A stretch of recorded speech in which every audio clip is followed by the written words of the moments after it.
Ben, boa tarde. Comezo por agradecer a presenza. Estábamos comentando aí fora que ás veces hai que agradecela porque a pesar de que chove a xente ven e ás veces hai que agradecela porque a pesar de que o único día que fai sol a xente tamén ven. En calquera caso, moitas grazas por estardes aquí nesta sesión de revisando a nosa arte, a primeira, creo que a primeira deste ano, non? Si, estamos en xaneiro, que dedicamos ao Urbano Lugris Auguesoño. Non pode acompañarnos o coordinador da sección, Quintana Martelo, porque, naturalmente, pois, todos teñen o seu traballo e as súas obrigas, neste caso fora de Galicia, non pode acompañarnos, pero sí que nos acompaña Antón Rozas, que, ademais de ser membro da sección, foi o coordinador da xornada de hoxe, por tanto, ninguén millor ca el para poder presentala, non? Revisando a nosa arte, xurdiu, e aquí hai outros membros da sección de arte que me corrixirán se me confundo, pero creo que non, xurdiu no ano, hai 2 anos, non?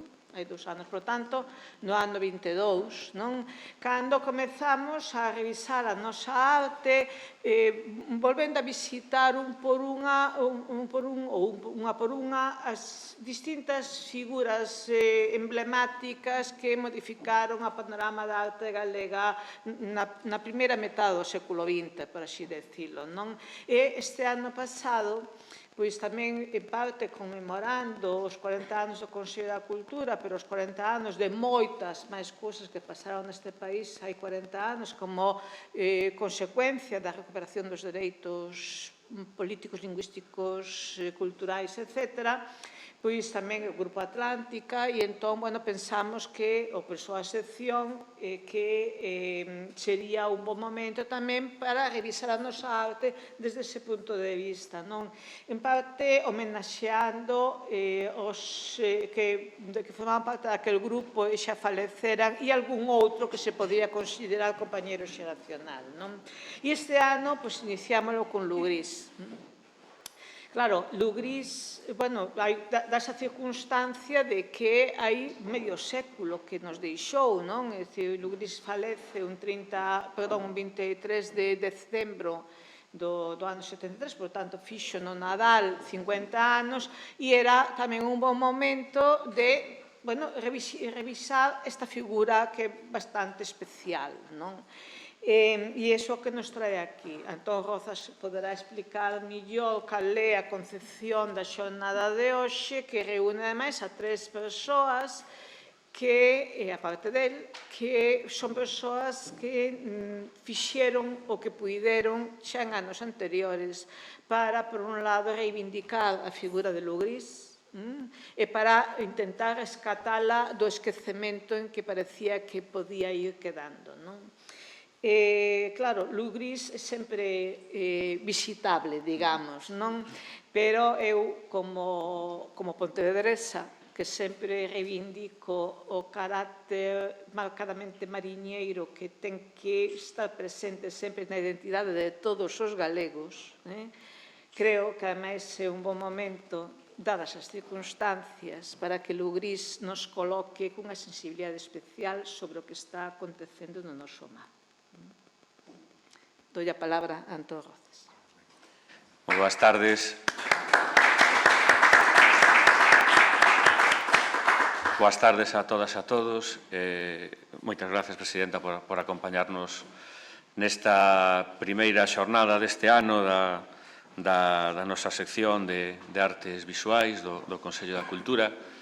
Incidir de novo en disculpar a ausencia do noso coordinador, Quintana Martelo, por motivos profesionais. Parecíanos moi acaído comezar o ano a partir, dentro destas xornadas de revisando a nosa arte, da figura de Urbano Lugris, non? Esa data referencial do 23 de decembro do 73 xa nos convidaba a celebrar esos 50 anos do seu pasamento, non? O mes de decembro sempre é máis esa data do 23, unha data complicada, entón, pois penso que facelo un mes despois aínda estamos a tempo de revisitar unha figura que, como dixo a Presidenta, sempre é unha ledicia chegarse á figura de Urbano Lugrís, non? Quixenlle poñer auga e soño, un pouco a este encontro, palabras que lle robei a un texto de Antón Patiño, porque penso que esas dúas palabras reflicten a perfección o que se encerra dentro dunha obra tan singular como a de Urbano Lugrís, non? Entón, bueno, o que si quero, evidentemente, en primeiro lugar, aínda que logo farei individualizadamente, é agradecerlle aos tres participantes desta xornada, a Luís Rei, a Antón Patiño e a Rosario Sarmiento, que penso que son tres das persoas que máis fixeron por reivindicar a figura de Lugrís e que máis coñecemento teñen para poder un pouco iluminarnos a todos arredor da persoa e da obra de Urbano Lugrís, non? Mergullarse na pintura de Urbano Lugrís implica participar dun soño, non? Un soño de escumas e noites estreladas nas que o maxín do seu autor é quen de xerar un afouto universo de engaiolantes imaxes que forman parte da plástica galega dende unha singularidade poucas veces vista.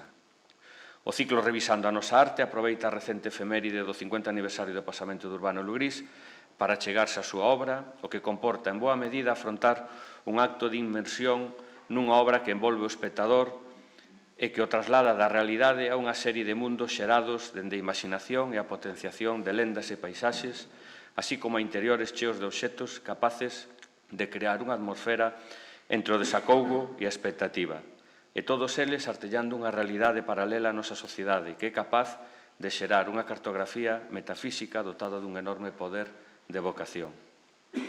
Tres recoñecidos profesionais de diferentes ámbitos da creación e do estudo artístico serán os convocados arredor desta figura coa que traballaron ao longo de cada súas trayectorias profesionais.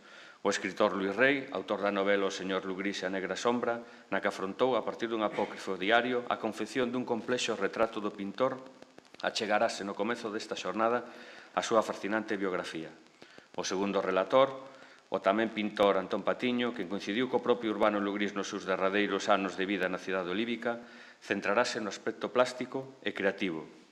Sobre ele escribiu diferentes textos e libros e, xunto coa comisaria de exposicións e xestora cultural Rosario Sarmiento, comisariou no ano 1997 a primeira grande exposición que reivindicou o seu legado tras anos de esquecemento e que, tras expoñerse no madrileño Círculo de Bellas Artes, puido visitarse no Auditorio de Galicia. A propia Rosario Sarmiento unirase a Luís Rei e a Antón Patiño nunha mesa redonda que pechará a xornada, non? Isto é un pouco a pretensión que temos a hora de achegarnos a figura de Urbano Lugrís, non? Nada máis nesta presentación, agradecerlles a todos vos que se achegasen nesta tarde tan inesperadamente solleira a Compostela. Eu procuraba un marco máis húmido, máis que nos levase a somersirnos máis na pintura acuática de Urbano Lugrís, pero o tempo é o que é. Bueno, penso que imos pasar unha boa tarde. Moitas grazas de novo a todos. Moitas grazas. Chamamos á mesa a Luís.